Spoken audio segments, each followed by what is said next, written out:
Imagine owning some of the most valuable real estate in the world, managing a vast investment portfolio, and commanding billions in donations annually. Welcome to the Vatican, a tiny sovereign state that's home to the wealthiest religious institution on the planet. The Vatican is often viewed as the spiritual heart of the Roman Catholic Church, a place of profound religious significance. However, beyond its sacred walls lies a financial powerhouse that operates much like a multinational corporation. In this video, we'll uncover how the Vatican generates its billions, exploring the blend of faith, finance, and influence that has allowed it to amass and maintain such immense wealth. From donations to investments and real estate to priceless art collections, we'll take a deep dive into the Vatican's financial machinery and reveal the less discussed aspects of its operations. Understanding the Vatican's financial practices is not just about numbers. It's about the intersection of spirituality and worldly wealth, a dynamic that has shaped the Catholic Church for centuries. The Vatican, officially known as Vatican City State, is the smallest country in the world, occupying just 0.19 square miles in the heart of Rome. Despite its size, the Vatican wields considerable influence, both spiritually and financially. Established in 1929 through the Lateran Treaty, which ended years of conflict between the Holy See and Italy, the Vatican was granted its sovereignty, allowing it to operate independently of other nations. Historically, the Vatican was not always the financial giant it is today. In fact, there were times when it teetered on the brink of bankruptcy. Yet, through strategic decisions and a bit of divine luck, it transformed itself from a struggling religious institution into a global financial empire. Understanding the Vatican's history as a sovereign entity and its role in global affairs provides essential context for comprehending how it manages to generate and sustain such vast wealth. The Vatican's wealth is primarily fueled by donations from its vast global network of followers. With over 1.3 billion Catholics worldwide, the Vatican receives millions in contributions from the faithful.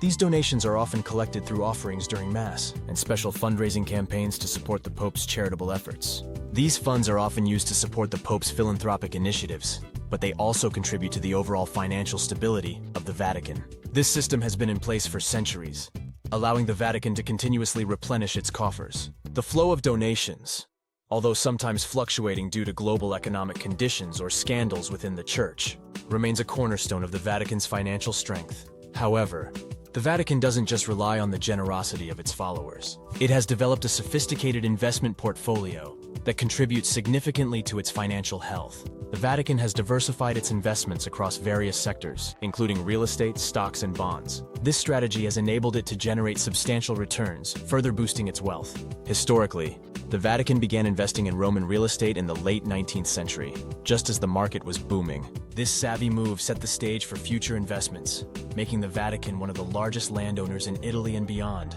Over time, the Vatican's investment strategy has evolved to include a broad range of assets. It holds significant stakes in various industries, from finance to media, and even technology. The Vatican's investment in real estate is particularly noteworthy. It owns properties not just in Rome but across the globe, including luxury apartments in London, office buildings in Paris, and historic palaces in Spain. These properties are often leased out, generating steady rental income that further enhances the Vatican's financial position.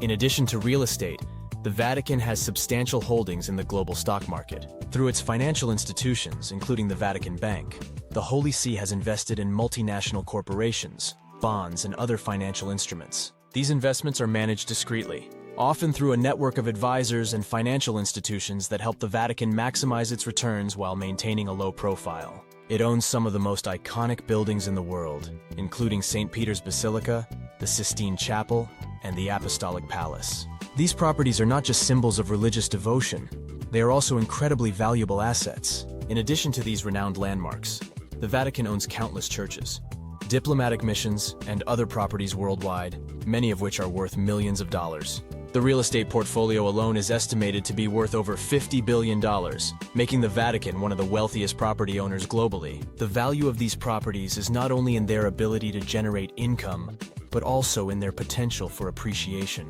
As property values increase over time, the Vatican's real estate holdings become even more valuable, adding to the Church's overall wealth. This extensive property portfolio is a testament to the Vatican's strategic foresight and its ability to capitalize on real estate opportunities worldwide. In recent years, the Vatican has also increased its involvement in commercial activities. The Vatican museums, which house some of the world's most treasured art collections, generate significant revenue from ticket sales. The Vatican museums are among the most visited museums in the world, attracting millions of tourists annually. The revenue from ticket sales, guided tours, and special exhibitions is a significant source of income for the Vatican. Additionally, the Vatican operates souvenir shops, sells religious artifacts, and licenses its brand for various products. These ventures, while seemingly minor, contribute millions to the Vatican's annual income.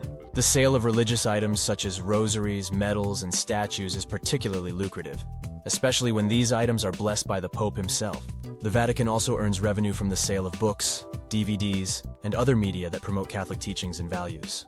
Moreover, the Vatican's influence extends to the commercial sector through its investments in various businesses. These ventures range from publishing companies that produce religious literature to media companies that disseminate Catholic content.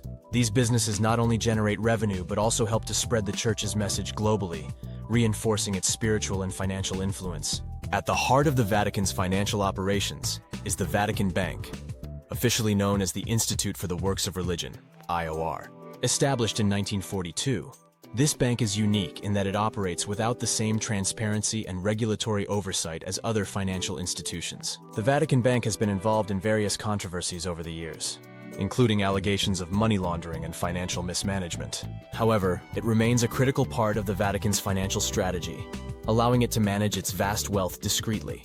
It handles billions of euros in funds, not only for the Vatican itself, but also for Catholic institutions and religious orders worldwide. The bank's operations are shrouded in secrecy, which has led to speculation and controversy. Despite these challenges, the Vatican Bank continues to be a vital component of the Holy See's financial infrastructure, providing essential services such as managing donations, investments, and other financial transactions. The bank's unique status as a financial institution within a sovereign state allows it to operate with a level of autonomy that few other banks enjoy. This has enabled the Vatican Bank to engage in financial activities that might be subject to greater scrutiny in other jurisdictions. However, this autonomy has also led to a series of financial scandals that have damaged the Vatican's reputation and raised questions about its commitment to transparency and ethical financial practices.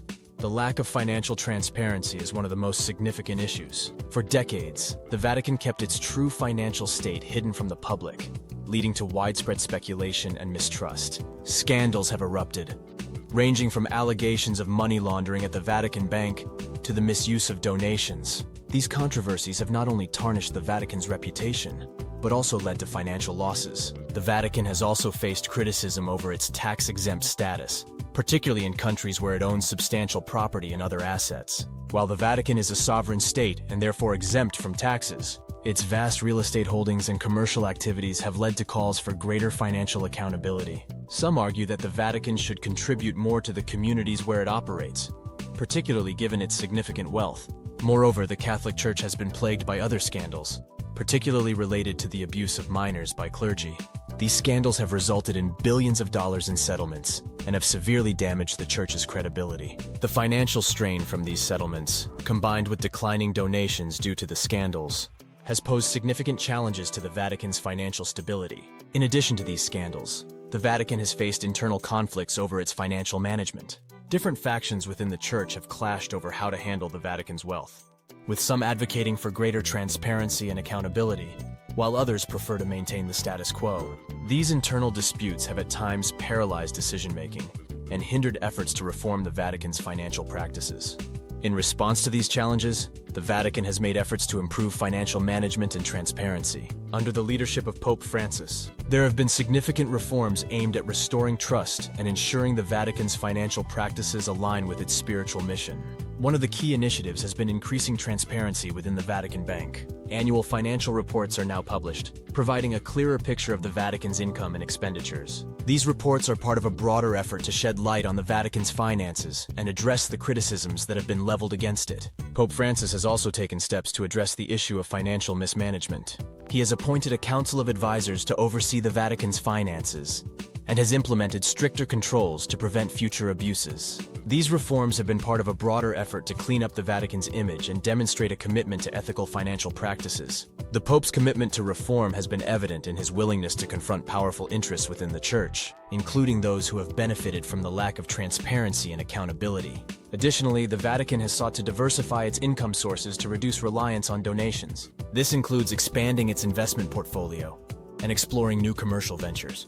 For example, the Vatican has invested in sustainable energy projects and other socially responsible initiatives, aligning its financial strategies with its moral teachings. These efforts aim to ensure the long-term financial health of the Vatican, while also addressing some of the criticisms it has faced. Pope Francis has also emphasized the importance of financial accountability within the Church.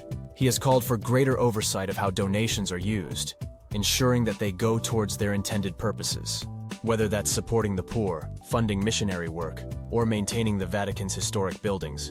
These efforts have helped to rebuild trust among the faithful and have shown that the Vatican is serious about reforming its financial practices. Despite these efforts, challenges remain.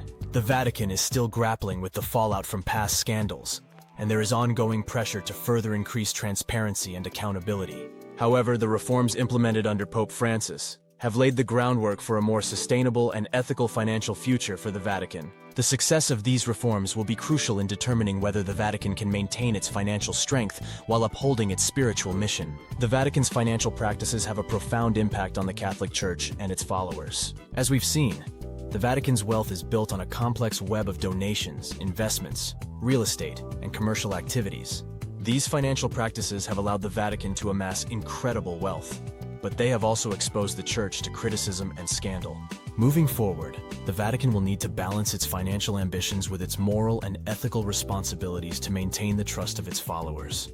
If you found this exploration of the Vatican's financial empire interesting, you might also enjoy the video on the screen now. Thanks for watching.